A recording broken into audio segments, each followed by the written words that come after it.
Faham. Kita banyak orang boleh membunuh dalam diam. Membunuh dalam diam. Kenanya. Kenapa ni?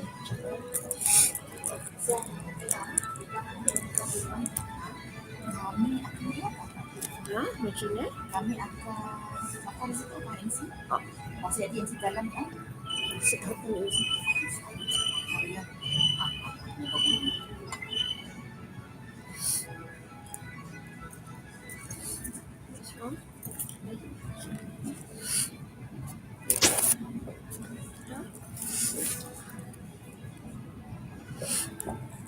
It's not enough lah.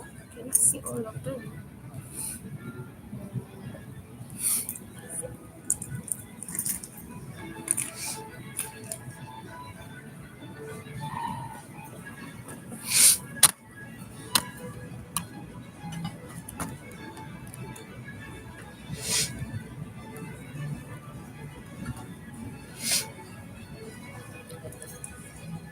Do we have anyone online like that? There's 3. Untuk setakat This is streaming through the YouTube. Yes. I think this is nice.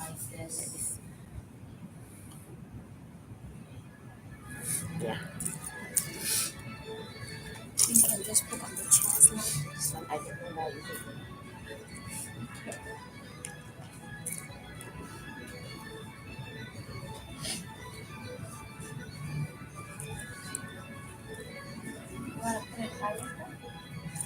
It is higher. It's fine like this. If it's higher, it will go higher. You can see.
Welcome to Swinburne University of Technology, Sarawak. Your safety is our first priority, and in order to accomplish this goal, it is essential that you are familiar with our emergency and safety procedures in order to respond appropriately during an emergency. Please be informed that the university campus, if you see a fire, activate the alarm and evacuate. In case of emergency, the alarm system will be triggered. Stay calm while the emergency response team investigate the cause. Remain alert and prepare yourself for any possible evacuation. If it is determined to be a road emergency, the second alarm will be triggered and an announcement will be broadcasted over the comm speakers. You must not panic. Please use the staircase. Do not take the lifts. Please do not try to re-enter the building. Listen and follow the instructions of our trained emergency response team. They will guide you to the nearest emergency exits and assign keep emergency routes clear. For more information, visit the website and learning management system.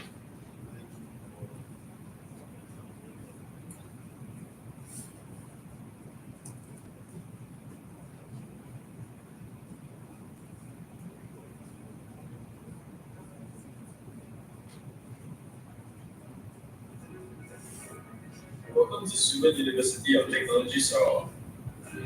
Your safety is our first priority, and in order to accomplish this goal, it is essential that you are familiar familiar with our emergency and safety procedures in order to respond appropriately during an emergency. Please be informed that the university campus if you see a fire, activate the alarm and evacuate immediately. In case of emergency, the alarm system will be triggered.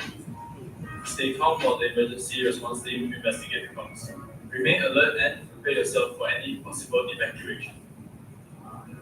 If it is determined to be a real emergency, the second alarm will be triggered and an announcement will be broadcasted over the comm speakers. You must not panic. Please use the staircase. Do not take the lifts. Please do not try to re-enter the building. Listen and follow the instructions of our trained emergency response team. They will guide you to the nearest emergency exits and assembly point. Keep emergency routes clear. For more information, visit the website and learning management system.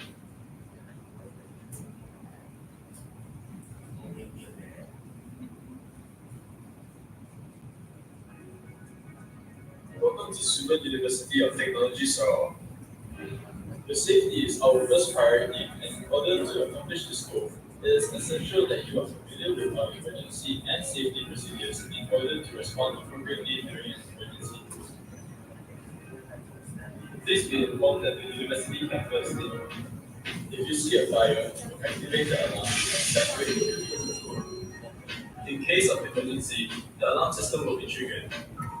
Stay calm while the emergency response team investigate the cause.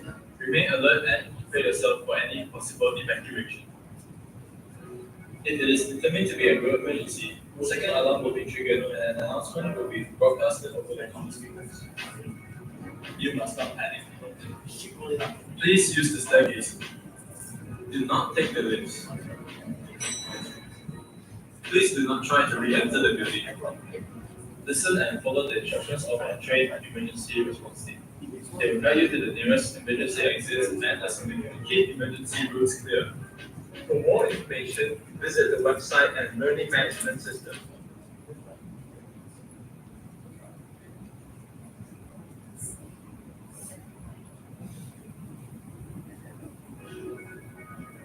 Welcome to Swinburne University of Technology, Sarawak. Your safety is our first priority, and in order to accomplish this goal, it is essential that you are familiar with our emergency and safety procedures in order to respond appropriately during an emergency. Please be informed that the university campus if you see a fire, activate the alarm and evacuate immediately. In case of emergency, the alarm system will be triggered. Stay calm while the emergency response team investigate the cause. Remain alert and prepare yourself for any possible evacuation. If it is determined to be a real emergency, the second alarm will be triggered and an announcement will be broadcasted over the comm speakers. You must not panic. Please use the staircase. Do not take the lifts. Please do not try to re-enter the building. Listen and follow the instructions of our trained emergency response team. They will guide you to the nearest emergency exits and assembly point. Keep emergency routes clear. For more information, visit the website and learning management system.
Pena pertama, pena kedua, pena ketiga.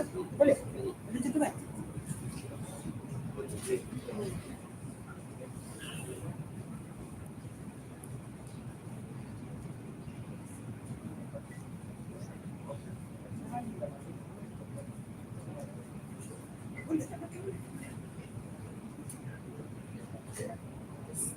Testing.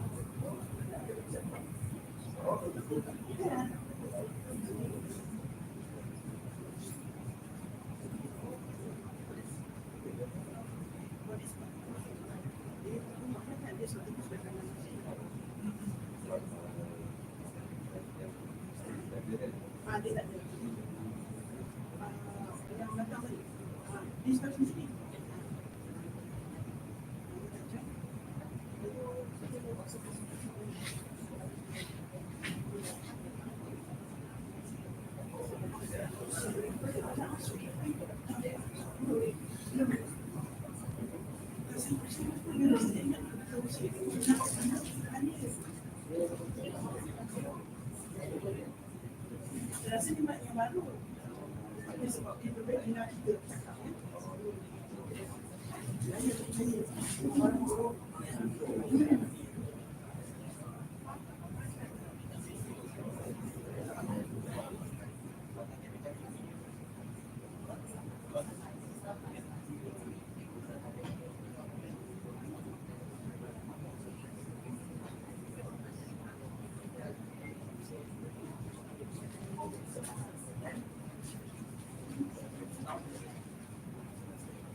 Yes, morning. Okay, hi everybody, good morning.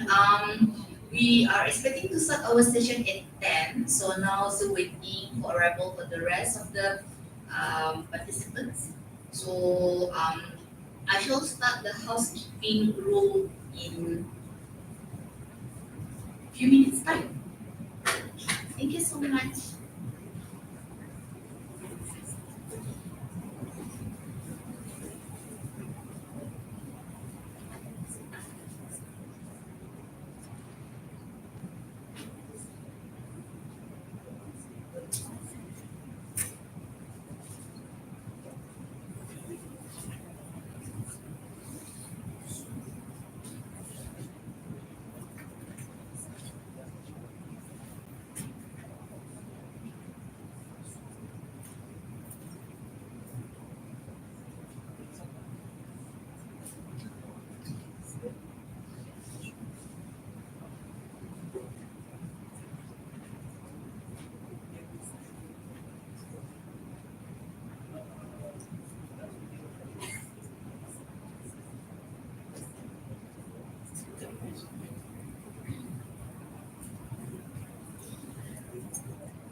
Alright, a very good morning to everyone. So we would like to seek for everyone cooperation to fill in the front row first.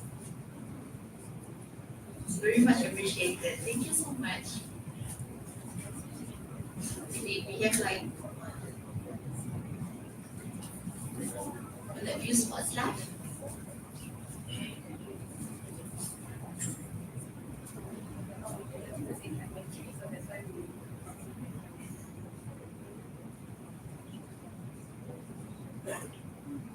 Okay, so ladies and gentlemen, as we are about to begin, please be seated. So I have a few housekeeping rules that I would like to make. First, to switch on your mobile device to silent mode to avoid interruptions. If you need to answer your phone, consider doing so outside the room. Should you have any questions, we are going to have the question and answer session at the end of the event. For the Q&A, I would like to ask that everyone to be respectful and refrain from asking any questions about confidentiality that may result in our panel being unable to provide answers. Okay, just to let everyone know, since we are currently running a hybrid session, for those who are attending, in person here at B004, would need to seek for everyone cooperation to avoid dialing in the MS Team, just in case if we have the link. This is because it will actually negatively impact our audio quality. Okay.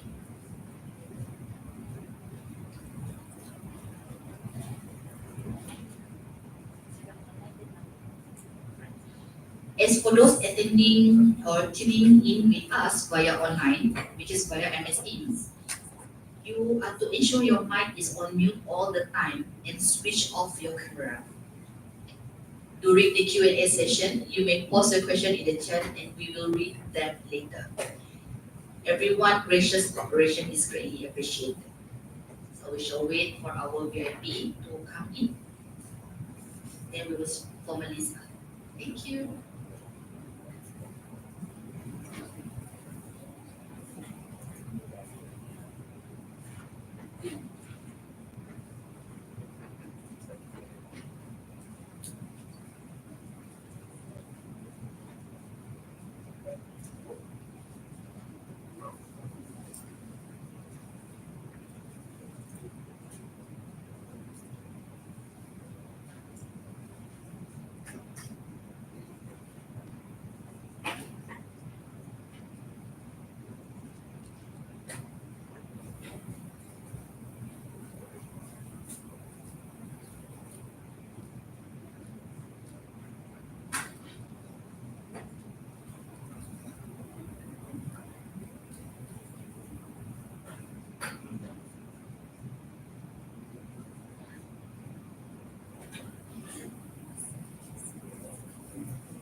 Alright. Announcing the arrival of Deputy Commissioner Yang Berbahagia Datuk Muhammad Zaki bin Hassan, Director Malaysian Anti-Corruption MSCC Sarawak, accompanied by Deputy Commissioner Encik Nazli Rashid bin Haji Sulong, Director of Community Education Division, Malaysian Anti-Corruption Commission MACC Putrajaya, Mr. Devan Nagapan, Executive Director of MAKU, and Registrar Director of Student Engagement, Ms. S.T. Binti Muhammad Syarkawi of Swinburne University of Technology Sarawak campus.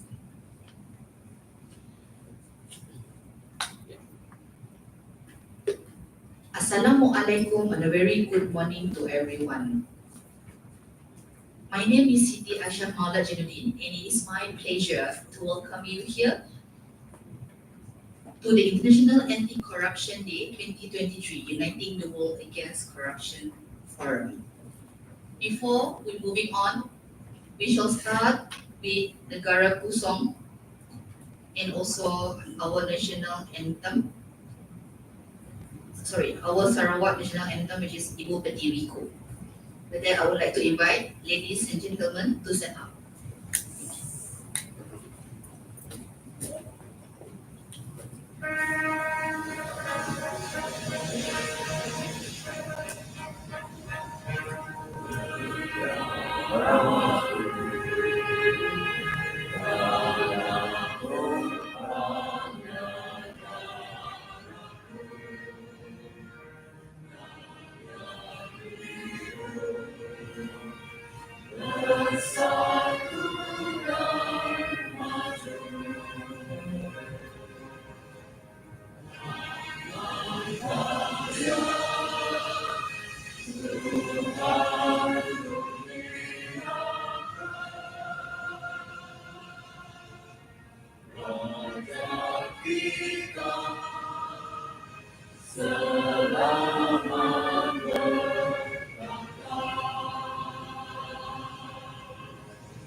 Sarawak, engkaulah sana pusakaku, tumpah darahku, ibu pertiwiku.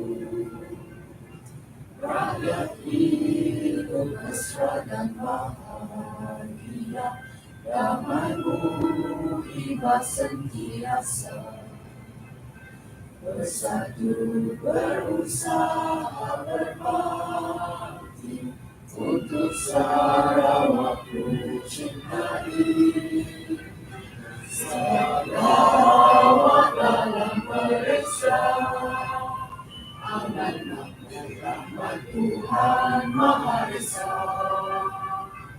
Tegaklah Sarawak berjuang, dengan perjuangan rakyat, berjaya berdaulat.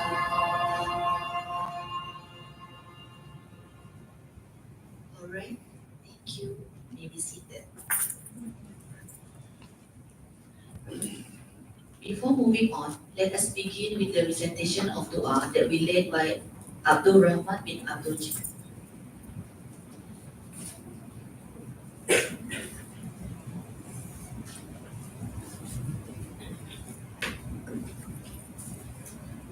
Bismillahirrahmanirrahim. In the name of God, the most gracious, the most merciful. Ya Allah, Ya Rahim, praise be to the God, the Lord of the world. Peace and blessing be upon our Prophet Muhammad sallallahu alaihi wasallam and his companion, and for those who follow his example till the judgment day.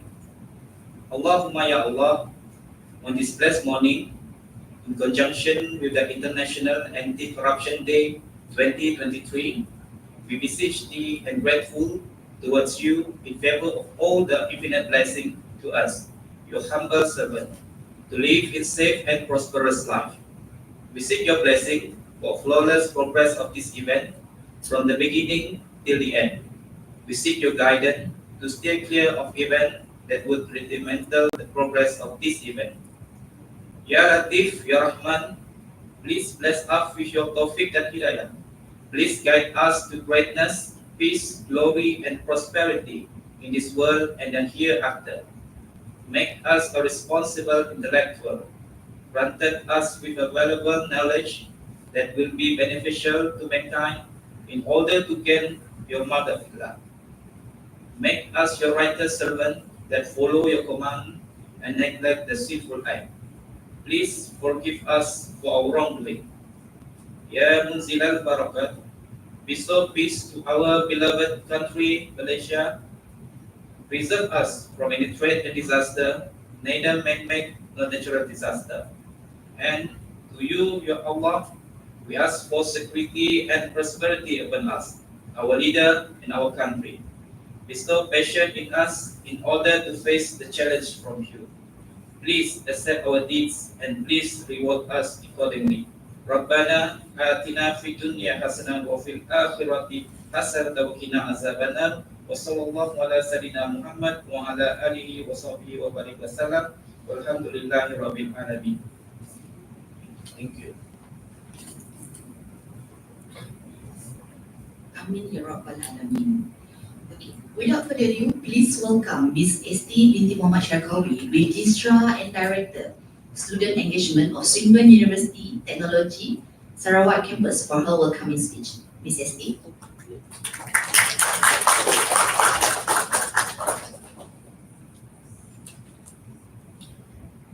Good morning, selamat pagi, Assalamualaikum warahmatullahi wabarakatuh. Yang berbahagia Datuk Muhammad Zaki bin Hassan, Director and Deputy Commissioner Malaysian Anti-Corruption Commission, Sarawak. Deputy Commissioner Encik Nazli Rashid bin Haji Sugong, Director of Community Education Division, Malaysian Anti-Corruption Commission, MACC, from Putrajaya, who will also be among the panelists this morning in our forum. Mr. Devon Nagapan, Executive Director of Malaysian Association of Private Colleges and Universities. Our panelist, Mr. James Noy, our lecturer in law, teaching here in Swinburne, and Mark Harting Ajing, our student representative. Ladies and gentlemen, students, organizing committee, welcome to our day here this morning on being uniting the world against corruption. Thank you so much for sparing your time this morning to come in. I know for all of our students, it's quite an early call for you guys, but know that we appreciate your support for us this morning. We may also have some people online because this program is being broadcasted as well. So some of our colleagues and students from Cebu and also from Miri are able to join us this morning. So hopefully they are online as well. So I would like again to welcome our guests of honors and also our students to Swinburne. This may be the first time that for some of you are here, so I hope perhaps later you'll be able to see around, walk around and see a little bit of the campus. But of course, we're here this morning to talk about anti-corruption, what it means to us here in Sarawak, specifically in Kuching, and actually how do we counter this, and what is the part of the education industry in also teaching or making a point about anti-corruption. For some students may not be so significant, but for some others, as they grow in their careers, it might be one of the points that will actually help them in their careers. So for that, I welcome you all again. Thank you very much.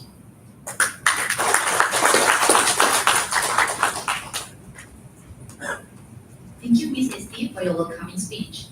So now please allow me to invite Deputy Commissioner Yang Berbahagia Datuk Muhammad Zaki bin Hassan, Director, Malaysian Anti-Corruption Commission MACC Sarawak, to deliver his keynote address. Yang Berbahagia Datuk. Bismillahirrahmanirrahim. Assalamualaikum warahmatullahi wabarakatuh. Salam sejahtera dan salam Malaysia Madani. Very good morning. One is T. Sharkawi, Registrar and Director, Student Engagement, Swinburne University of Technology. Mr. Devan G. Nagapan from KL. Thank you for coming. Welcome to Kuching.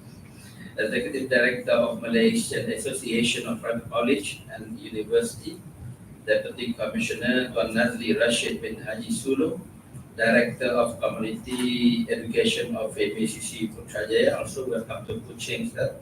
And Mr. James Lloyd and Mr. Mark Hati Ajib, the forum panelists. Distinguished ladies and gentlemen and all students. Hari Sabtu kan, suppose rehat and tidur. So thank you for the student for coming to sacrifice your masa tidur to join us. Hopefully, this become a fruitful discussion program. So we are talking about the anti-corruption. First and foremost, I would like to welcome everyone and offer my heartfelt gratitude for your commitment for joining us in commemorating the International Anti-Corruption Day 2023, or also known as Hari Anti Rasuah Antarabangsa. I would also like to take this opportunity to express my gratitude to Swinburne University of Technology Sarawak campus for its cooperation with MACC in organizing the HARA program this year. Without a good collaboration between the MACC and the university, I believe this program will not run smoothly.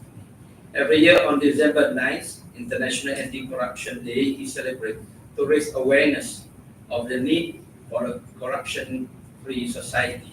With the theme Uniting the World Against Corruption, this special day gives us an opportunity to renew our commitment to collaborative efforts in preventing and fighting corruption. It also shows that today is to recognize that fighting corruption is no longer the responsibilities of one entity only, but has become the responsibility for all individuals, communities, civil society, law enforcement, media reps, public and private sector, so that we all can work together to put an end to this crime. Why is it important to take an anti-corruption stance? Corruption involves major crimes that can affect the social and economic progress of their societies. It distorts the economy, encourages lawlessness, and shifts income from the poor to the rich. If there is corruption, we all have to pay. Then according to the World Economic Forum, corruption increased the cost of doing business by up to 10% on average. Today, the world faces some of the most significant problems in many generations, concerns that threaten to economy and global stability. And most of them are affected by the epidemic of corruption. Corruption certainly has a negative influence on all aspects of society and is closely related to conflict and instability, affecting social and economic growth, in addition to threatening democratic institutions and the rule of law. Corruption is not just by product of war, but it is often one of the main causes. It exacerbates conflict and stifles the peace process by undermining the rule of law, allowing the illegal use of resources and financing armed conflict. How can you have control corruption as a student? Corruption is a mental illness, and I believe that healing the mind rather than fighting indirectly will go a long way. Arresting corrupt individuals or simply removing corrupt individuals who have far-reaching social effect will not be sufficient. If it was that simple, most people would be healed. Corruption must be removed from the mind. The only proven method to change yourself is to change your mind. Educate yourself about corruption, understand what is corruption and its nature, educate others about it. It can be simple as putting up a campaign in your school to educate people about corruption. Before concluding my keynote speech, I would like to congratulate our co-organizer, Swinburne Sarawak, for their tireless effort in making this event a success. The IACD 2023 came to highlight the critical link between anti-corruption and peace, security, and development. We plan to highlight not only this milestone in the global anti-corruption effort, but also the progress brought about by the joint effort supported by the convention with the theme of this year's International Anti-Corruption Day, Uniting the World Against Corruption. Thank you for your attention and participation. Equally important is our examination of the remaining hole that must be filled to ensure that this mechanism remains strong in the year to come. I have complete faith in each of us to play our part in uniting the world against corruption. So join us today and every day as we strive to make the world united against corruption. Thank you very much.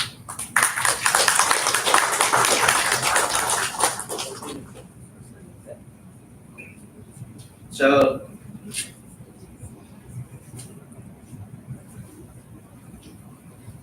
another 15 minutes. So let me introduce about the MACC. So if any one of you, the student, once you graduate, get your degree, if you'd like to join us, the MACC is as a civil servant. So today is the, let me introduce about my organization again. Okay, next. Go to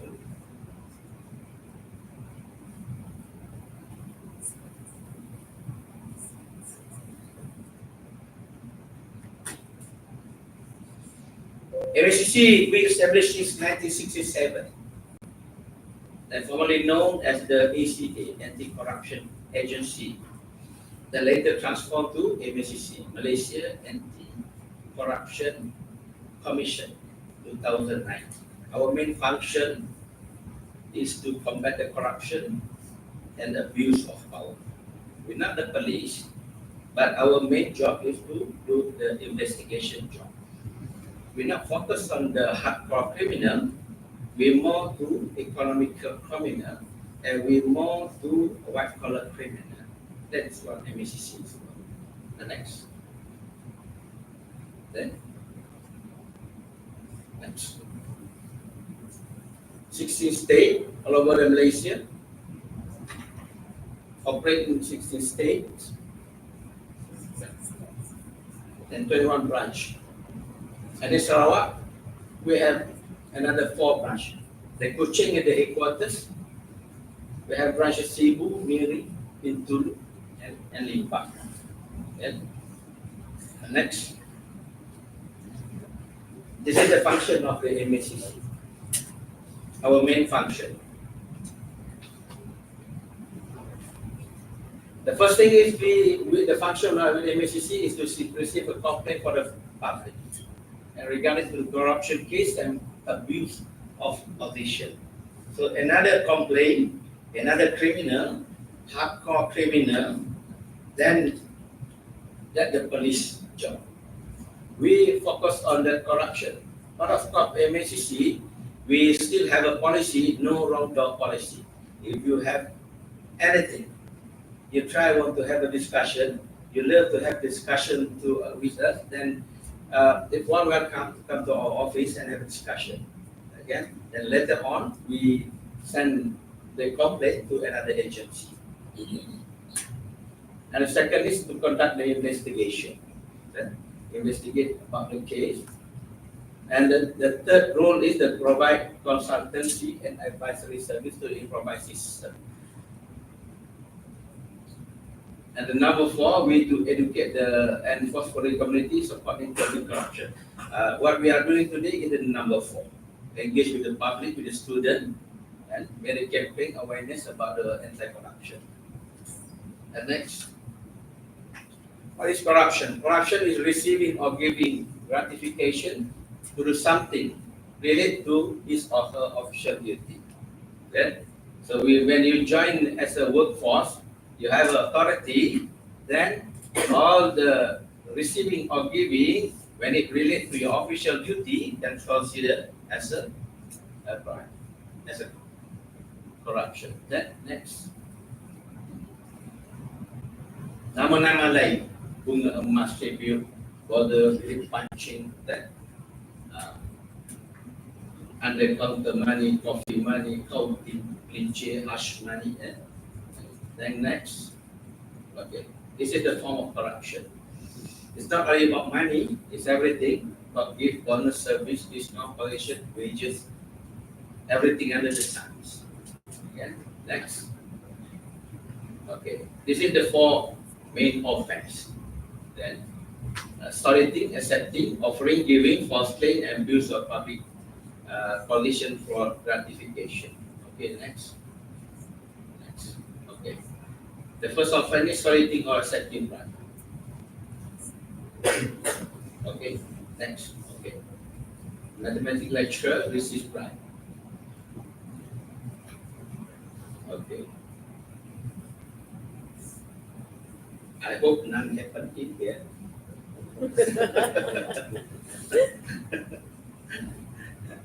Offering or giving bribe. Okay. Next. Okay. Singapore student. It's not a student. Okay. If you ride a motorcycle, you drive a car without license. So please do take care. Okay. False claim. Next. Okay. Okay, next. This is the offense. Secara ringkas, not precisely. Okay, okay, next. This one is the abuse of power by public officer. Okay, next. Okay. Another. Husband and wife working as lecturer at Antarabangsa Community College were found guilty of abuse of power. Okay. Okay. The prevention of corruption, what are the strategies? Okay, nice. So MSCC three-pronged strategy, we have enforcement, prevention, and education. Not only doing the enforcement is done, what is done. The prevention is, the activities today is more to prevention to make sure, to give a little awareness to the student, especially to the young generation, to make sure you know the rule of law, then you know what corruption is all about. When you join the working force, after this, at least you have the basic knowledge about what is the corruption. Okay, then. Okay, next. Okay, separation of power. This is what we in Malaysia. Complainant information from the public to the MSCC. MSCC will investigate. MSCC is a fact finder. MSCC is not prosecute. We will not prosecute the case. We only investigate. After complete the investigation, we will pass that file, the case, to the Attorney General Chamber for the prosecution. The difference between the prosecution and the investigation side is the prosecution, they don't have authority to investigate. Okay? Attorney General Chamber, the DPP, the Deputy Public Prosecutor, they're the one who start the prosecution. And the trial and judgment done by the court. The court doesn't have the authority to prosecute and to investigate.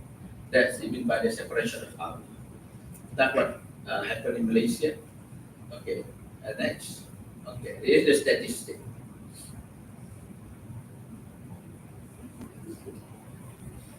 Okay.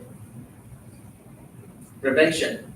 Detect the risk of corruption due to witnessing practice, provide advisory service to the strengthen the system and procedure as well as to reduce opportunity of the corruption. Okay, next.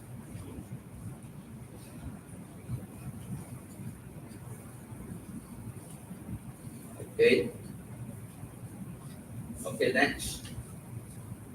Education is to educate the public against corruption and to enlist and foster public support against the corruption.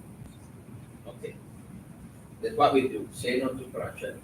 We have a talk like today, awareness section, forum after this, and roundtable discussion. This is to make sure the message of anti-corruption, the corruption, can reach out to all the communities. And then, okay. United Against Corruption is Anti-Corruption Day. Okay, then next, okay, the student force. Angkatan Mahasiswa Anti-Rasuah. Involved in 13 public universities and 15 private universities. Okay, next. Okay. Today. Okay.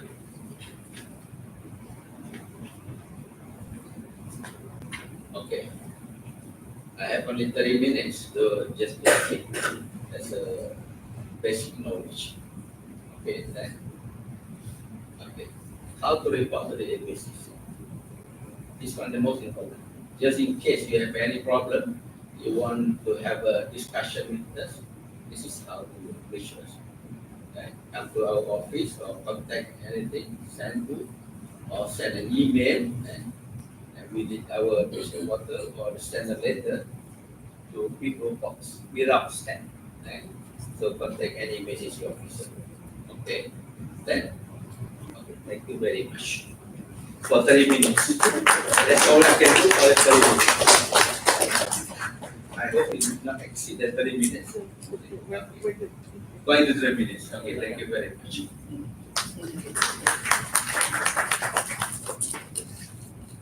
Thank you. 30 minutes. Thank you Yang Berbahagia Datuk. So, moving on, we will have our forum, which is Uniting the World Against Corruption. We shall now proceed with our forum today. That will be moderated by Miss Evelyn Gunn, professional staff from Swinburne University of Technology Sarawak campus. While our three panel will comprise of people from MACC, the academician, and also student representative. Allow me to introduce our panelists. Mr. James Lloyd, lecturer in law, teaching in Swinburne University Sarawak campus. Deputy Commissioner Encik Nazli Rashid bin Haji Sulong, Director of Community Education Division Malaysia Anti-Corruption, MACC Putrajaya, and Mark Hatim Ajim, Student Representative. Without further ado, may I invite our moderator and panelists to the front.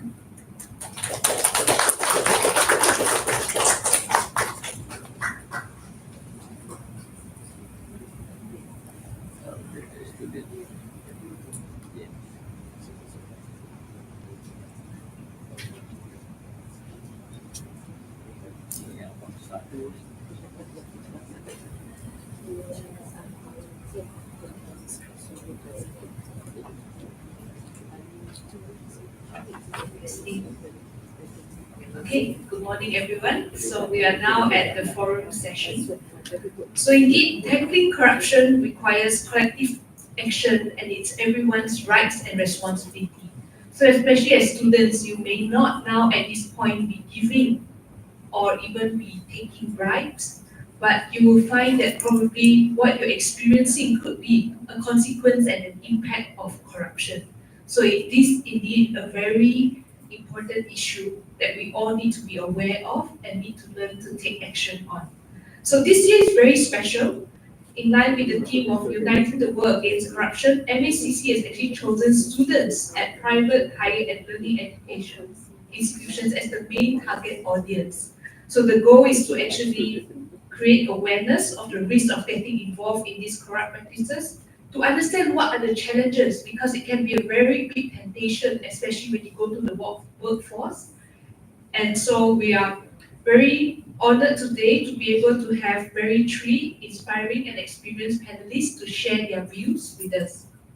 I will first now introduce the panelists in a bit more detail.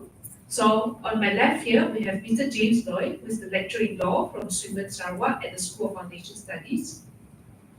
So James obtained his Bachelor of Laws from the University of London, Master of Education from Open University Malaysia, and he is currently doing his PhD with Swinburne, Australia.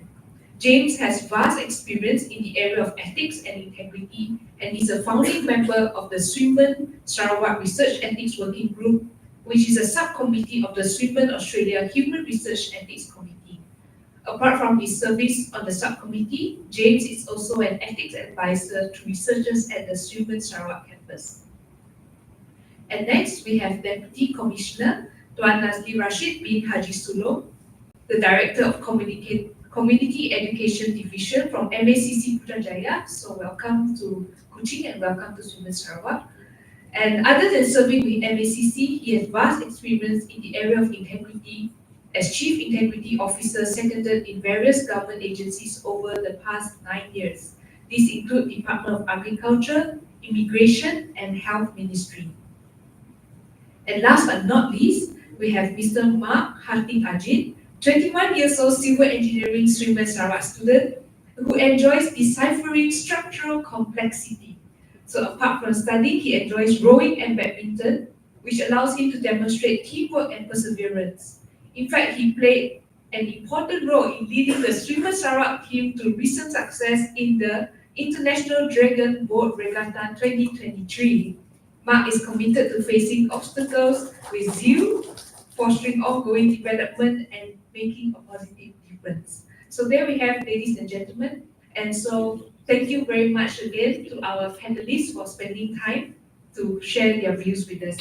So now let's just jump into the questions for our first panelist. So the format of this will be that the panelists will each have about 10 minutes to take the 2 questions, and then we'll open up for a time of Q&A from the floor. So James, would you mind sharing with us what you think are the most pressing and pervasive challenges that graduates may face when they join the workforce? And how do these challenges potentially lead them, to engaging in all these corrupt practices? Thank you, Evelyn. Good morning, everybody. First of all, thank you to all the students for coming on Saturday morning. I know it's not easy, but it's not even easy for me because Saturday is, as you know, the day that we actually try to sleep in. With that said, I'm now beginning to regret agreeing to this. Anyway, in terms of the truth is, students nowadays have a lot on their plate, even before they enter the workforce. And they are already faced with all kinds of challenges. As Evelyn said just now, when students entering workforce, they may not directly be faced with challenges that involve corruption. As our keynote speaker mentioned, it's need not be straight away that you are in that administration, but a lot of times it starts small. And it is about, for me, the challenge for students is about maintaining integrity. Because the minute you lose integrity, the minute you make the first compromise, one thing will lead to another. For example, it's a lot of things that we see as normal nowadays can be an opening. You get the job not because you send in a CV like everybody else, but because your father happens to know the boss. That's common practice in Malaysia. And we don't see it as something wrong, but nonetheless, you're actually depriving other possible candidates who may be better than you from even having the opportunity to get a job. And the minute we open that door, then where does it stop? It may not involve giving money, it may not involve taking money, and we may see it as just, I'm helping a friend out, what's wrong? But it is oftentimes this I help you, you help me mentality that can lead to far greater consequence. So we hear of all sorts of things. You get a job because your boyfriend's father owns a company or something, or just because you happen to know somebody. And yes, it is not corruption per se. It doesn't fit into the definition of corruption under the MACC Act, but it is still an opening. And I think for students, the challenge is to go into the workforce and maintain that integrity, because whether we like to admit it or not, there is always challenge to integrity in the workplace. There's always, can you do me a favor? There's always the, can you close an eye? And it is that is challenging. And as the world becomes more and more connected, people and the world gets smaller and smaller, we get to know more people, and there's more chances of you being approached by people to say, can you do this, can you do that? And with nowadays social media and all the influence out there, young people, not just young people, even those of us who are older, oh my goodness, I make myself sound so old now. But even for us, there's all this influence, and that if we don't guard ourselves, we may just get corrupted in that sense without even realizing it. We begin to say, okay, it's okay to overlook this, it's okay to ignore this for once. It doesn't hurt anyone, it doesn't harm anyone. It inconveniences me, so why not? And I think that is where we have to guard ourselves. Students really need to guard themselves as they enter the workforce, to never take that wrong step. Because the minute you make a mistake and you allow that compromise, it becomes a very slippery slope. You start small, and the next thing you down the road, 5 years down the road, 10 years down the road, someone called in a favor because you owe them a favor, and then what do? So I think, I don't envious the student nowadays. Things were a lot simpler when I graduated from uni. It's simpler time. Again, I make myself sound so old, but it is. The world is getting more complicated, more challenging, and I wish I have an answer to the students on this is what you should do, and then that's it. As an educator, I want to be able to give them an answer, but I don't think it is possible, other than to tell students that you really need to ground yourself. You really need to know what's right, what's wrong. People may say to you, things are not always black or white, that they are gray. In terms of graphic design, that's true, but in everything else, that's not. Things are either black or white. There's no such thing as gray, because the minute you go into gray, you're not white anymore. And I think that's the challenge that students have faced. And it's going to be a big challenge, because when you enter workforce, other people around you, your seniors, your bosses, they have expectations of you. There are a lot of things that is acceptable. Creative accounting, for example. So what if I put the correct amount into the wrong account? Doesn't matter, it's still coming out from our pocket, paying to the right person. It's just a matter of recording. No, it's not. What is wrong is wrong. And a lot of these practices, the challenge for the students when they graduate will be to, as fresh graduate entering the workforce, you're at the ground level, you will have a hard time saying no to your bosses, saying no to your seniors. It may cost you your job. It's scary. And I said, I don't envy students. If I'm going into a new job environment, starting afresh again, I don't know whether I can stand firm myself. And we expect these young 20 years old to go out there and stand firm. That is a huge challenge. And I really, really hope that they will stand firm, because we need that. The country needs that.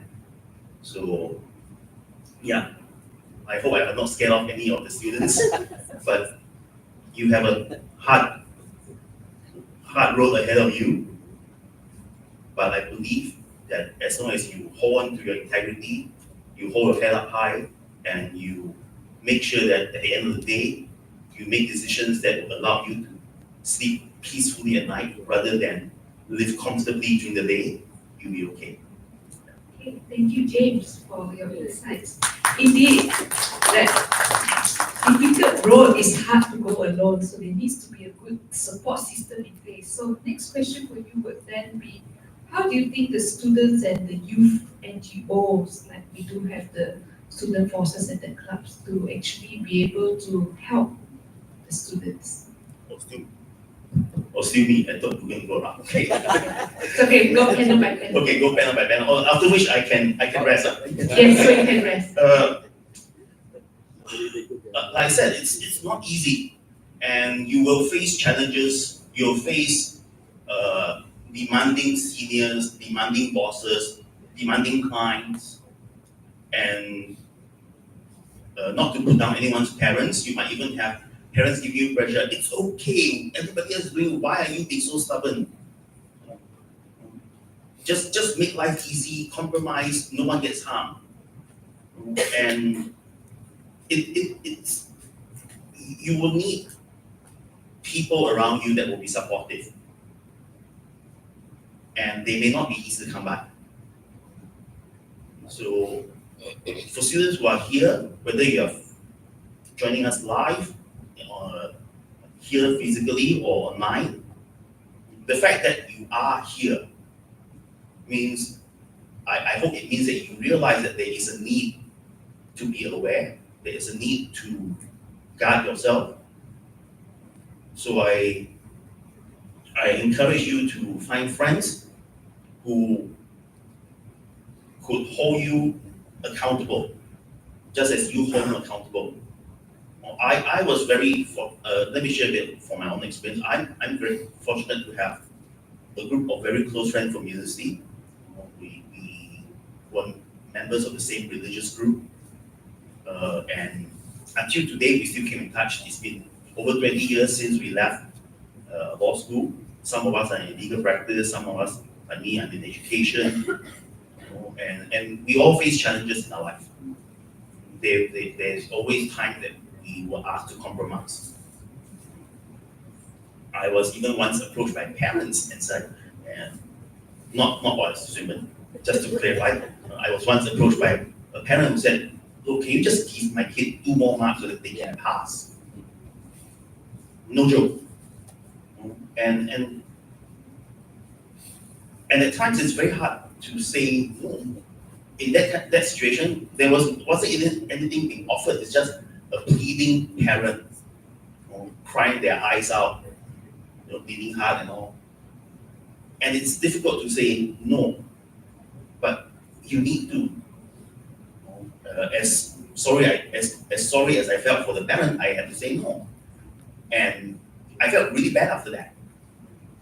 And that's where my group of friends came in, my accountability partners, and we talk it out and we share. And it is important that you realize that the struggle is real, but you're not alone.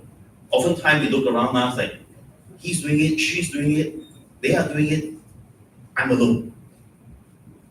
That's not necessarily the truth. So ground yourself with like-minded people and support each other,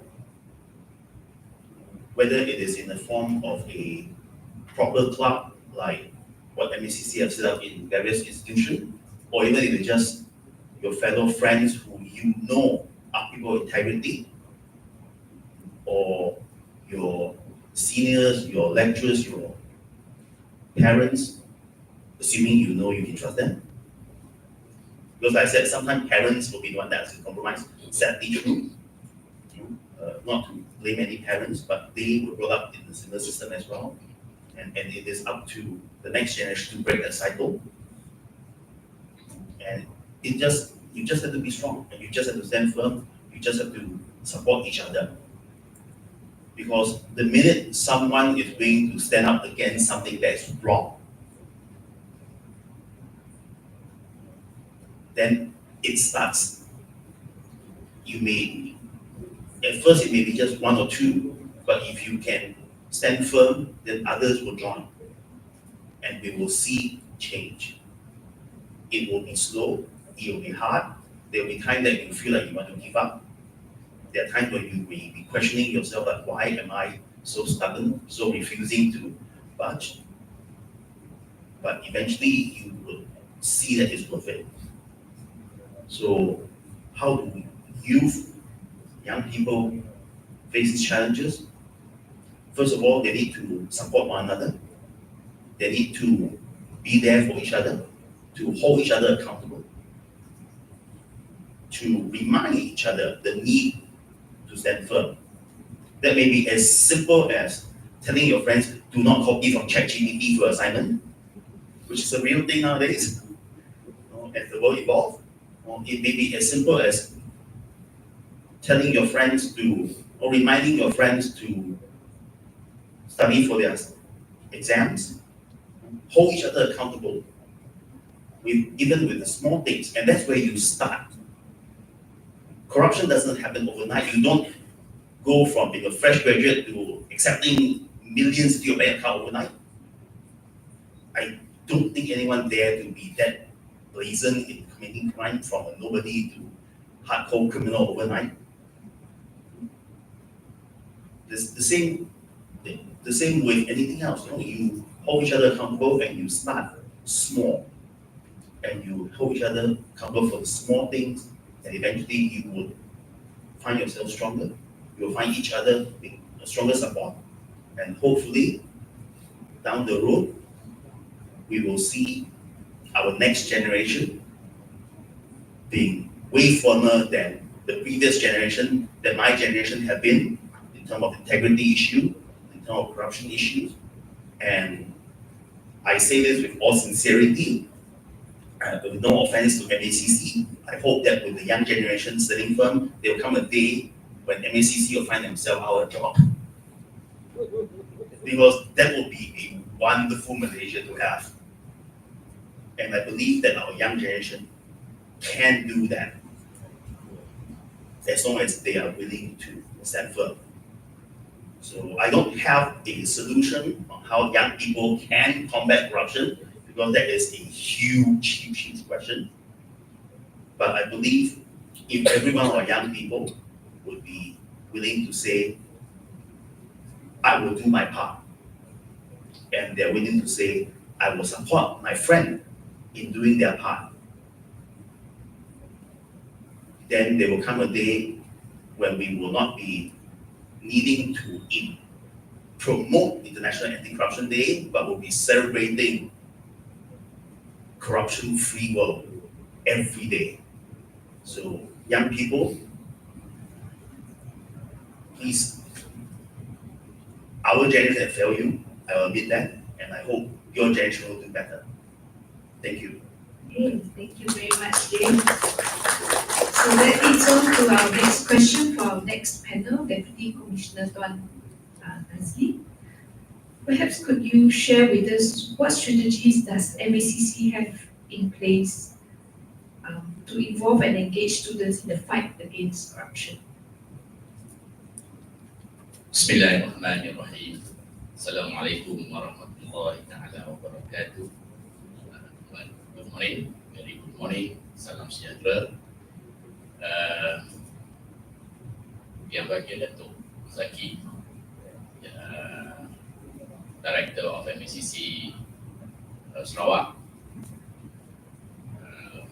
lecturers, MACC officers, students, members of the club, and thank you, our lovely moderator, Miss Evelyn Gad, professional staff of Swinburne University of Technology, Kuching, Sarawak, and my co-panelists, Mr. James Louis Chun Han, lecturer in law, and our fellow brother, Siliang Rin Song, Mark Hatin Ajit, student representative. And also, I would like to extend appreciation to our lovely Puan ST from Swinburne University of Technology, Kuching, Sarawak. And also to Malaysian Association of Private College and University, especially Mr. Devan. Unfortunately, we are not at the same age, otherwise we will become rival in football. So back to the question from our lovely moderator. Let me begin with the introduction of education is one of the main three strategies of MACC under prevention, besides the operation or investigation sectors and also general management sectors. And the implementation of this education strategy is carried out under the legal provision of MACC Act under Section 7, which is educating the public against corruption and also gaining and maintaining public confidence in fighting corruption. So all these programs and activities are carried out under the responsibility of Community Education Division at HQ level and also Community Education Units at the MACC state level. And of course, the primary focus of the programs and activities is to continuously spread the anti-corruption information to all segments of society, including the school children, students of universities, the future leaders of our country. Okay, among the strategies at the tertiary level, first, the introduction of anti-corruption elements in the school textbooks. The efforts have been made by MACC and also the Ministry with the Ministry of Education to place and instill awareness and values related to anti-corruption in the textbook. The elements include materials that aim to cultivate the sense of integrity, ethics, morals, and to become a responsible citizens. And school children are exposed to real-life example illustrating the consequences of corruption and also the importance of transparency. Also emphasize on the roles of individuals in combating corruption within their communities. Number two, introduction of anti-corruption hero, or we call it as Wira Anti-Rasuah, or WAR in short. And beside the textbook, WAR program has been conducted by MACC to support the anti-corruption elements in the textbook. So in other words, we translate the knowledge and awareness in the textbook into the participation of the students or school children in the programs and activities. The program was conducted and introduced in February 2014, and until now, the program has been conducted in 167 schools, involving nearly 30,000 students and over 4,000 teachers.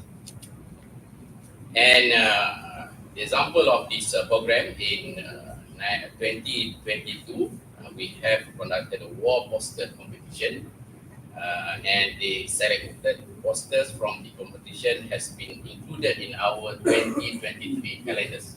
And also the chosen poster are also displayed in the on the billboards over across the country at 14 strategic various locations. And this commission acknowledged the contributions of the students in spreading the anti-corruption message to the general public. And at the higher institution, we also have involved students in higher institution. Among the efforts are first, the introduction of integrity and corruption course, or we call it as Khusus Integrity and Anti-Rasuah, or in short, KIA. And in January 2019, the government introduced the Anti-National Corruption Plan, and ACP, which among the objectives, the objective strategy is to introduce university compulsory course at the undergraduate level. And the pilot project was started at National University of Malaysia, UKM, and at that time the subject was offered as elective course. And starting early this year, the Cabinet Special Committee on Anti-Corruption meeting has decided to make the KIA course as mandatory course. And in all higher education institution which is IPDA, public universities. Second, the introduction of KIA for Tibet on technical, vocational education and training.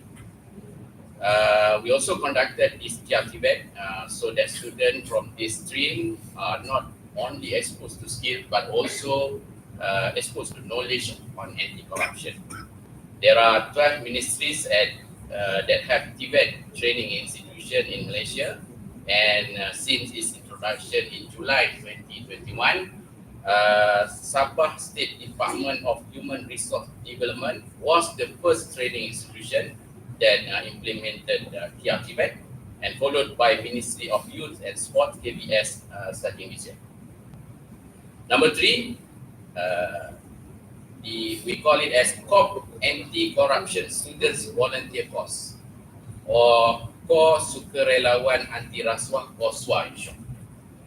This is the latest MSCC product or strategies, and it was carried successfully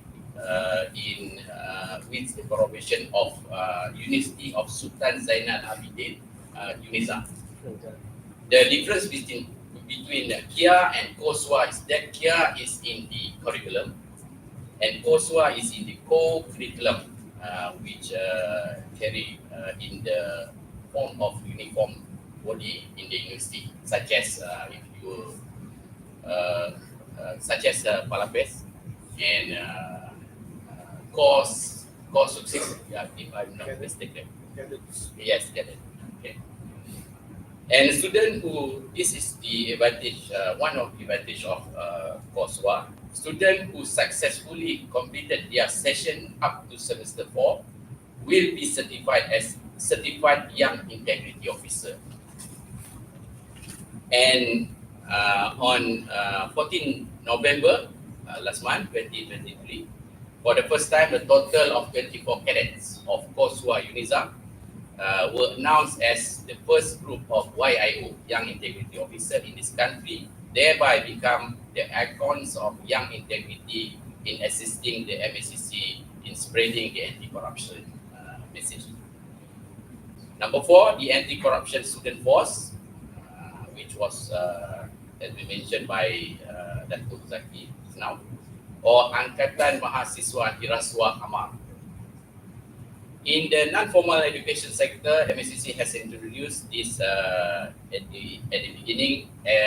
We call it as Prevention of Corruption Secretariat, or Secretariat Pencegahan Rasuah, in 2007, and now known as AMAR.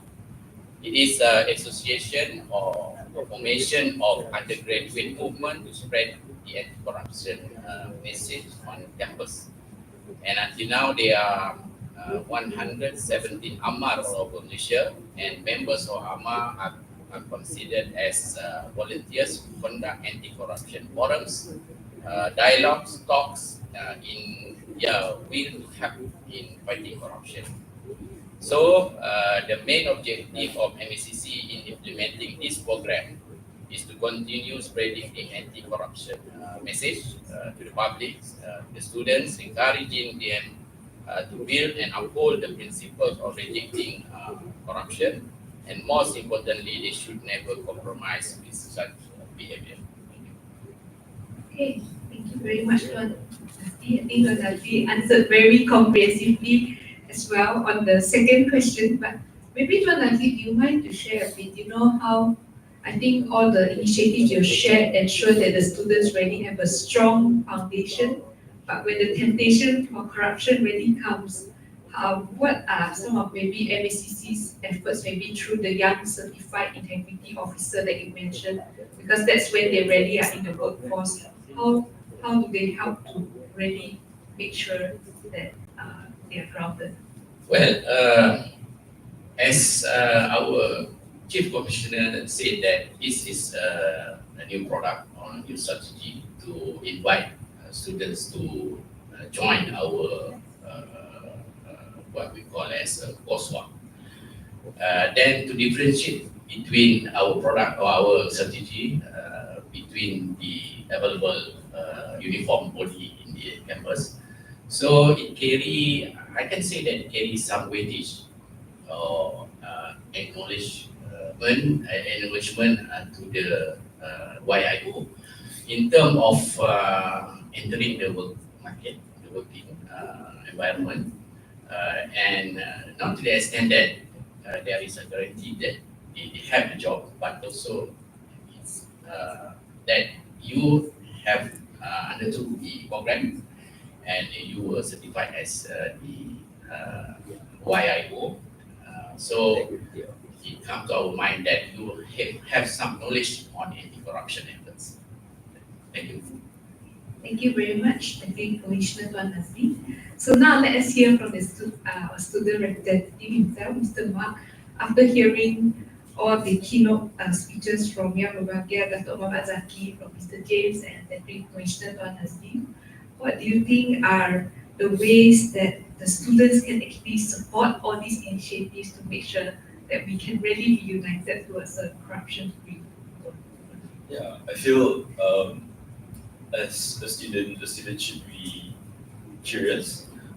So even a quick search on ABCC, you can see that recently that they've released like a new application for young students to be able to learn about anti-corruption. And this brings me to realize that it can involve students in universities as well. For, let's say, people who are studying game development, they can make these kind of games to explain how corruption works and how we want to prevent this. Besides that, I think students should really partake in clubs. I think clubs play an important role because in clubs, there isn't only one person that's running it. There's multiple people in it. There's the president, there's the secretary, there's the treasurer, and all these roles will definitely help you in reminding you even to stay away from corruption. Thank you. Mark. Perhaps from your experience, maybe, what do you think maybe are some practical ways that to just, in everyday life to promote ethical behavior among students, among your friends? I would say, firstly, for students, or even as a person, you should have your own ideals or your own integrity. So, let's say for your ideals, you want to be a good student. So your ideal should be, okay, I need to study. My parents are paying for this, or I'm under scholarship. I need to study hard for this. For, let's say, corruption, or for even education, let's say, your ideal is to, I don't want to cheat because that's just going to be cheating me, that's going to be cheating my parents. I want to do my best in education so that I can prove to myself that I don't need to cheat, I don't need to take all these kind of offers to do well for myself. Okay, thank you very much, Mark. So, ladies and gentlemen, we have heard from all our panelists. A round of applause for our panelists. And so now, ladies and gentlemen, we will open up the floor for any questions and answers. And those who are online as well, as our MC Aisha mentioned, you may type in your questions. So are there any questions from the floor?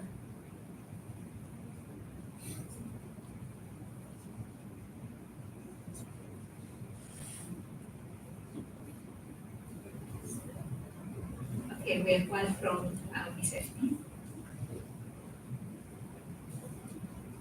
Good morning, everyone. I'm just curious to say that I just learned about the game that MACC has developed for anti-corruption. But I think in IPTS, Mark, before you said it right, we have no knowledge that this type of thing existed. So perhaps you can actually do more collaboration with Makju in terms of promoting the game. But in the first place, why did you choose, or why did MACC choose to have the game or an app to actually, why did you choose this way, like to have the game? Yeah, because there are other ways to actually advertise, or not advertise, but awareness, right? But why is it now the game is the feature that you decided, or the organization have decided to choose? Why SPRM decided to have a game? Yes. What kind of game? The online game, Mark was saying. Oh, okay. Yeah. MCC Uh, augmented reality. Yes. AR. Yeah. Okay. Actually, the game was developed for school children, not for the university. Yeah. In the first place, we are planning to develop the game up to the university level, but we don't have the budget. So we developed the game for the school children, standard 1 to 6, and before we have the icon or a superhero called Captain Mac. You can browse the website and you can see the Captain Mac there. And we just in the game we just want to promote Captain Mac in the reality surrounding, to answer some to give some information on MCC, some information on corruption, and also to answer a few quiz on anti-corruption and implication of corruption to the communities and to the country. That's it. Okay, interesting, because Swinburne has a very strong team of designers or app designers that perhaps we can do a collaboration with to actually put it up for university students. That's why I was asking about the app. Okay. We really appreciate. We really appreciate it, and we welcome the collaboration with the Swinburne University. Thank you. Thank you. We make it Sarawak. Yeah, we can make it Sarawak first, no problem. No problem with that. Okay, maybe just a quick check. I think online we do not have, I don't see any questions and answers. Okay, going once, try 3 times. Okay, yes, we have a question on the floor.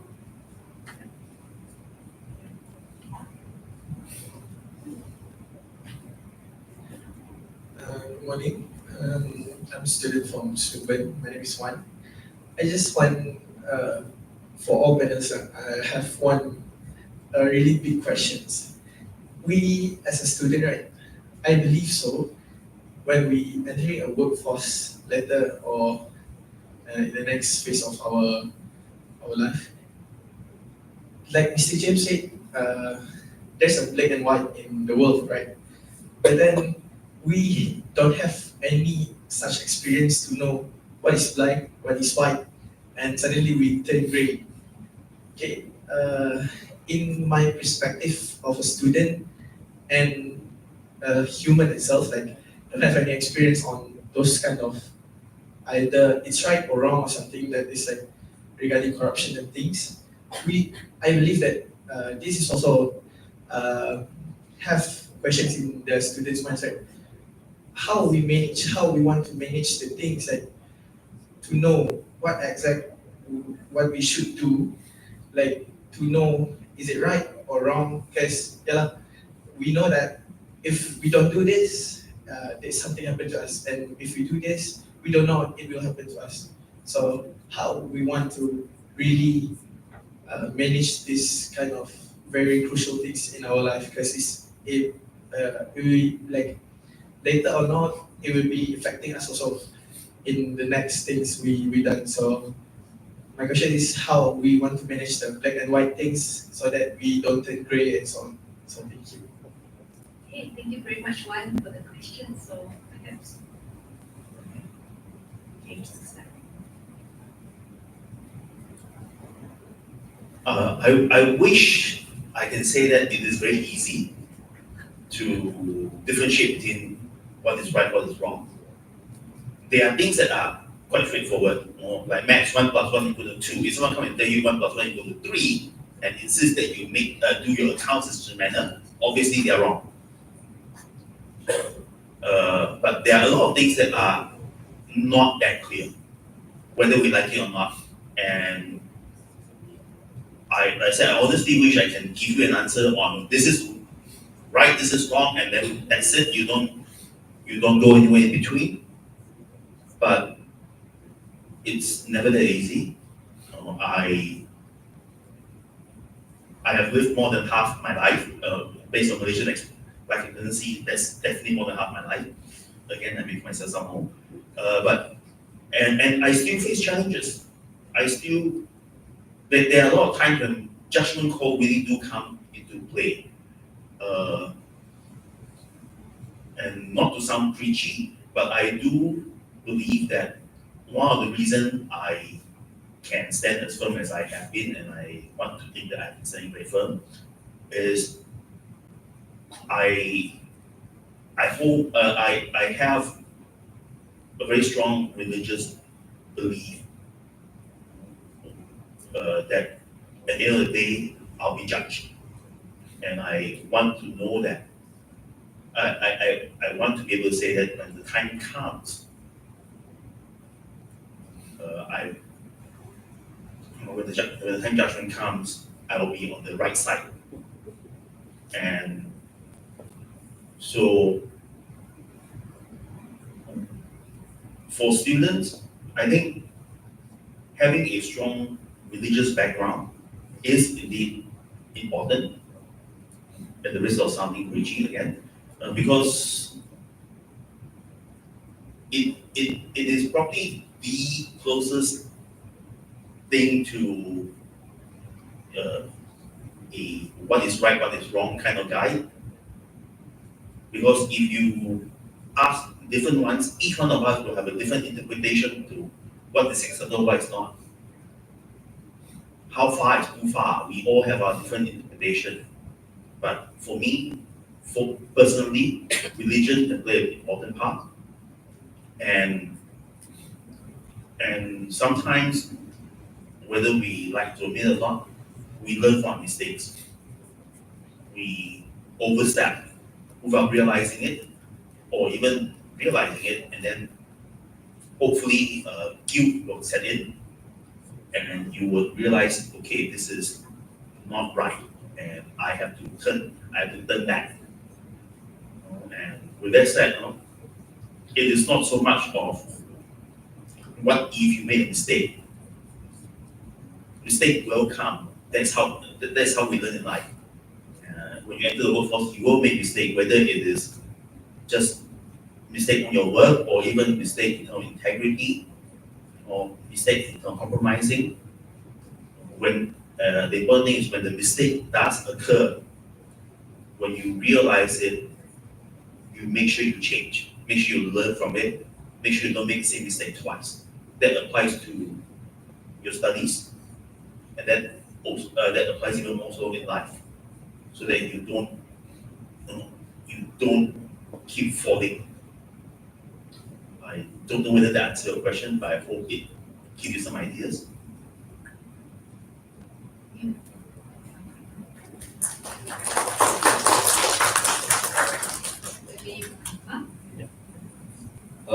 I think for me, I think like I said, clubs really do play an important role because it gives you the experience to know what is wrong and what is right. So let's say, because I'm the president for the Dragon Boat Club, it can be very easy for me to ask the treasurer, okay, I'm buying this, I would say this for the club, but then it's only for my personal use, but then I'm taking the funds from the club for myself.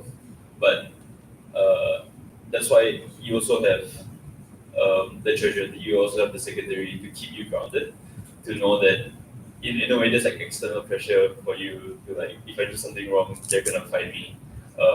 But so yeah, I think experience really helps you in knowing what is wrong or right. In a few years ago, I did did some work regarding accounts, and I was really initially confused because I'm doing civil engineering, but then I started doing accounting. So I was like, what is this actually? But then after a few months of doing it, I realized that accounts is actually very important in a business because um, it will determine the company's or the business's financial position. And if you have like something like one mini mistake, um, it is of course a headache because you have to find that mistake. But besides that, it really shows that um, once there is like a simple mistake, or once there's like a something missing there, uh, you know that I'm lost my thoughts already. But yeah, you just need to be properly educated. You need to know that there are people out there that can help you. So if you know your boss well, definitely do find him, do ask that person if this is right or if this is wrong.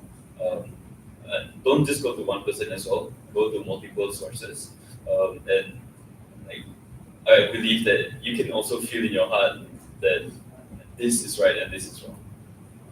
Thank you so much, Mark. Okay. We will just have a quick chat.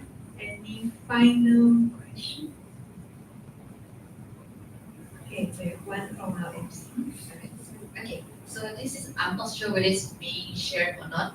I was wondering if we do have whistle policy for to protect the whistleblower in terms of anti-corruption, because I believe that they might be aware that there's something going on, something fishy, but then they were afraid of exposing themselves. Sometimes I think I'm not so sure whether it's being was that because of the policy of the organization or how is it being run. It's just that sometimes their profile might get in, and people those who knows that they are the one who become the whistleblower, they might find it hard to survive in the workplace, even in a new place, not even the current company, but maybe to other organization.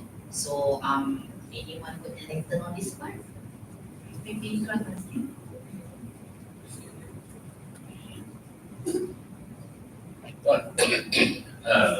Law lecturers will answer this question. Okay, the answer is yes. We do have. Nation have the policy or law on protection for whistleblowing protection or whistleblower. If I'm not mistaken, is the whistleblower Protection Act, 2010, and there is another act. When you become an informer, you are covered under Whistleblower Protection Act. But when you become a witness, you have to attend the trial, attend the court. Then there is another act, Witness Protection Act 2009. So I think you can refer both act. And under the act, there are some protection provided by the law for the whistleblower, and also for the witness. Thank you. James, do you have anything to add from the legal perspective? From a legal perspective, as the Commission said, Malaysia do actually have very comprehensive law in terms of protecting witnesses, in terms of protecting whistleblowers, in protecting protection of people who is complicit in a wrongful act but now decide to turn witness in order to see that justice is done. It's not something that's been talked about a lot, unfortunately, but such protection do exist, and at the risk of making it sound like it's very dramatic, all those things that you see in American movies or witness protection, that Malaysia actually have similar provision. And if there is a need for such situation in which witnesses are relocated, given extra protection or even new identities and all that, it can be done. I cannot say that it has been done because these things are absolutely confidential, that information are not being shared. But we have such law, and I have enough faith in our enforcement agencies to say that if the need arises, witnesses, whistleblowers will be protected. Okay, thank you very much. So indeed, as we can see from the forum today, fighting against corruption starts with each and every one of us taking that small step. So we hope that this forum has been enlightening and help us all move a bit closer towards that step of reaching zero corruption. So I think that's about the time that we have. So we'll now hand over the time back to our MC, Aisha. Thank you.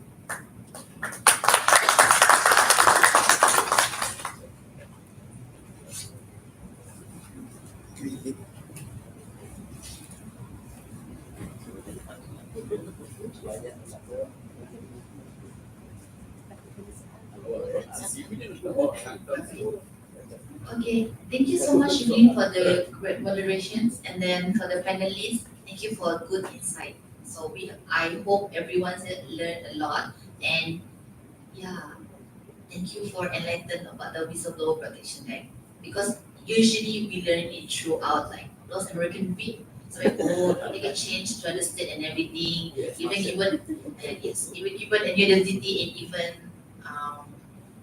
work. It's something to help them to sustain in life. So good. With that, with the great appreciation for the significance of today's forum, on behalf of Swinburne University of Technology Sarawak campus, Ms. Esti Shakawi would like to present a memento to our VIP and also panelists. With that, we would like to invite Ms. Esti to present a memento to them. Right. Okay. First, we would like to invite Yang Berbahagia Datuk Muhammad Zaki bin Hassan, Director, Deputy Commissioner for Malaysian Anti-Corruption Commission, MACC Sarawak. Oh, the camera.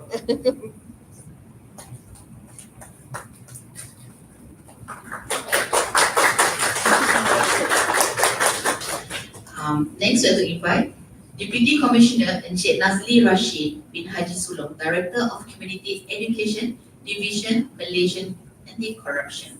Malaysian SACC.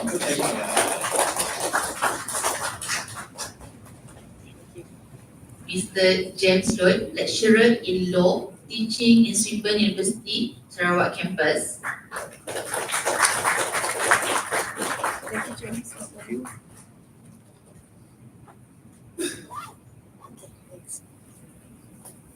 Mr. Hatim Ajib, Student Representative.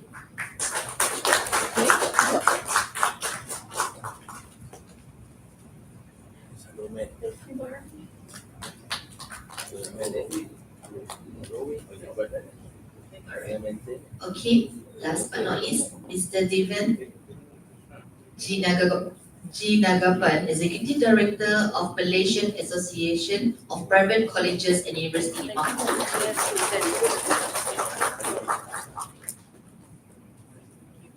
Then, on behalf of Malaysian Anti-Corruption Commission MACC Sarawak, Deputy Commissioner Yang Berbahagia Datuk Muhammad Zaki bin Hassan, Director Malaysian Anti-Corruption Commission MACC, would like to present a memento to Swinburne Sarawak. Yang Berbahagia Datuk. With that, would like to invite Mrs. T.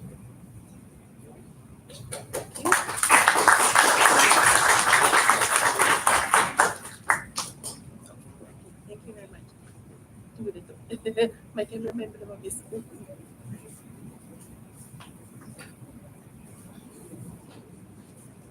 Thank you so much. Thank you, Yang Berbahagia. Alright, okay, so next, I invite Mr. Devan G. Nagapan, Executive Director of Malaysian Association of Private Colleges and University, MAPU, to deliver his closing address. Mr. David.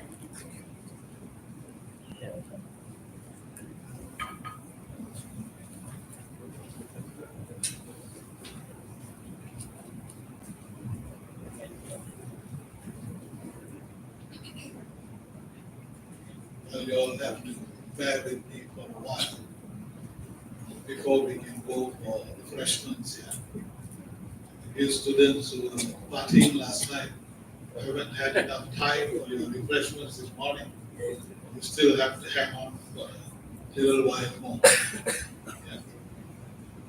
Let me finish this as soon as I can. Berbahagia Datuk Mazaki Hassan, Director MECC Sarawak.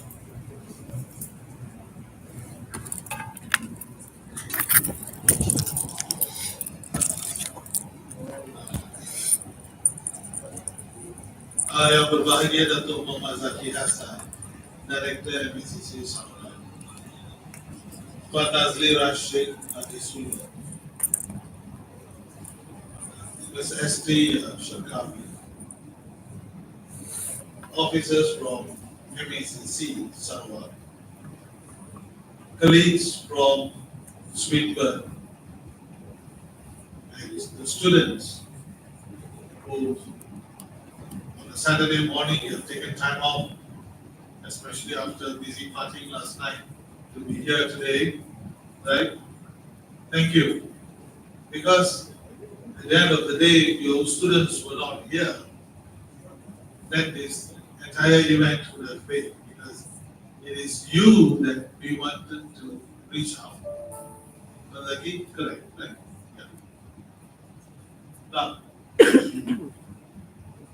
on behalf of MECC Putrajaya, where Tuan Lokman and Cikgu Wan Noraisha are, and who have worked tirelessly, having meetings with us and guiding us as well, and how we can go about running this program. Especially Cikgu Wan, who's always in touch with me and who always answers my questions. And I really hope that she's online now. I need to thank her. I would like to say thank you to everyone. Yeah? But there are a few pointers just from whatever that I followed today, plus what we did in Sabah the other day. I was in Sabah 2 weeks ago on the 4th of November in Kota Kinabalu, where I did get the opportunity to meet up with Dato' Karuna, Pengarah SPRM Sabah, as well as the Pengarah SPRM of Labuan. There are a few things that I picked up from there. Basically, of course, we despise corruption.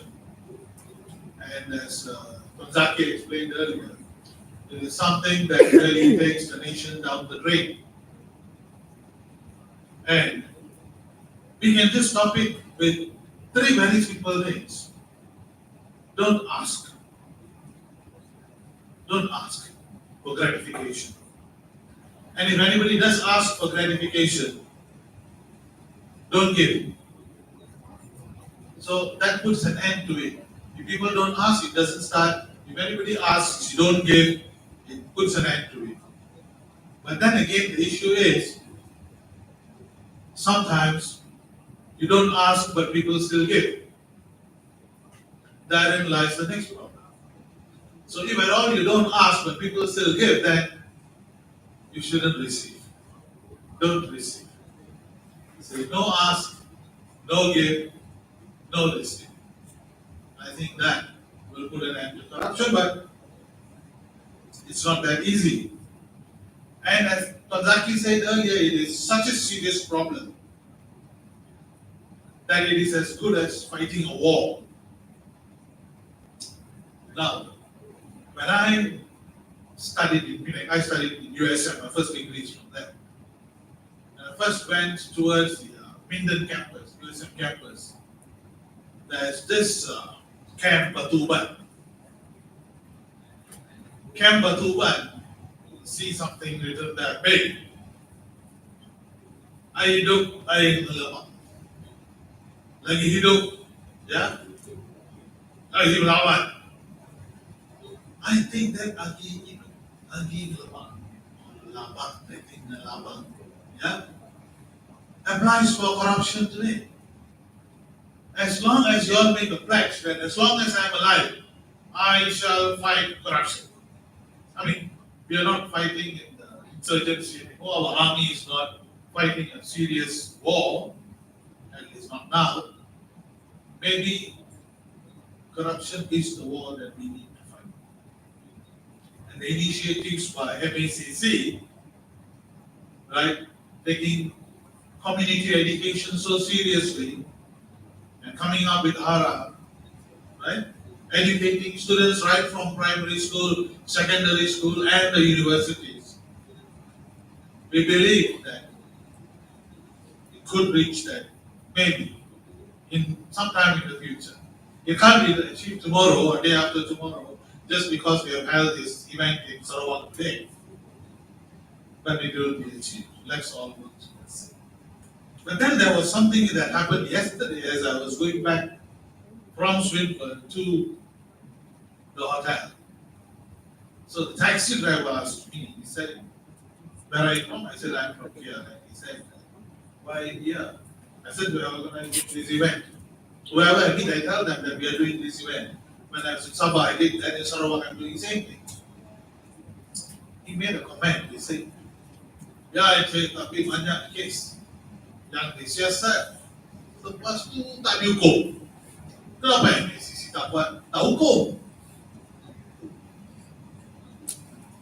That shows that people don't know the function of MACC actually. They don't know. MACC tak hukum.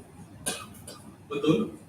So I had to tell him that. I said, no, you have to understand that MACC can investigate a complaint. Right? A report that comes in, MACC can investigate. But then MACC, after the investigation, all the investigation papers prove has to go to the AGC. The AGC, if they find there's sufficient reason to prosecute, they will proceed, or otherwise they may come back to MACC and say, "Can you get me more evidence for me to carry on?"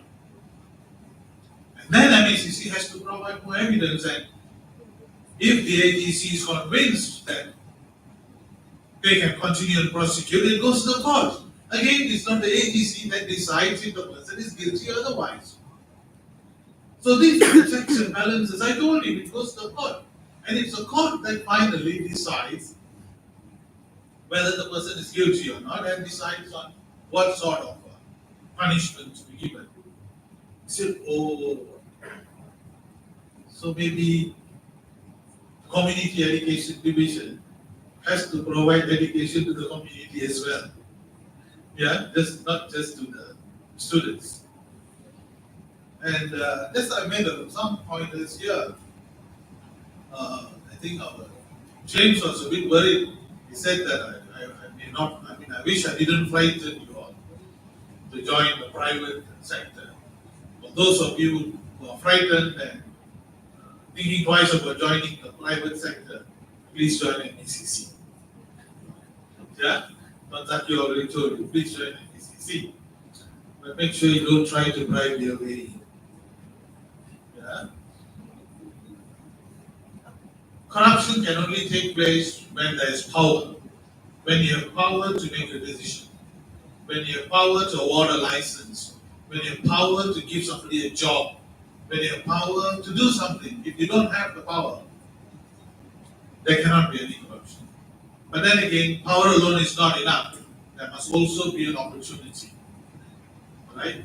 Only power plus opportunity, then you decide whether you want to come clean or you want to go far. Yeah, I think that's also something that we need to know, or the students need to know. Yeah? So let me not take much more time. I just need to say thank you MACC Putrajaya. I need to say thank you to Yang Berbahagia Datuk Paramjit Singh, President of the Malaysian Association of Private Colleges and Universities, who has given me the opportunity to travel and take care of all these HARA events throughout Malaysia. Then I need to thank MACC Sarawak. I have to mention one particular name, Wan Mardiana, whom Ms. Asti and Ms. Janice, oh yes, must say thank you to Ms. Asti and Ms. Janice, who told me that she has been a great help together with her team. Thank you so much, Wan Mardiana.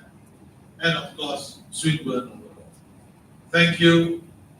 Let's put a stop to that.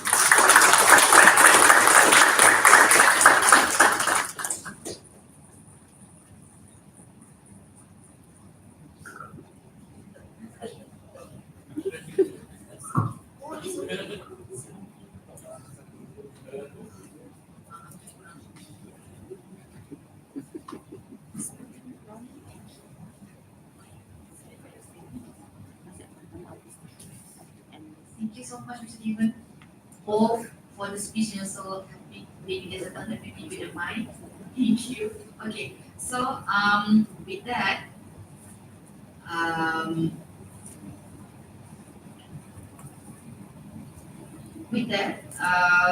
for everything that starts will have the end. Hence, I would like to thank those who attend the session physically and also those who attend via online, which is broadcasting live via the YouTube channel. Thank you so much for spending your Saturday morning with us. With that, signing off. Thank you.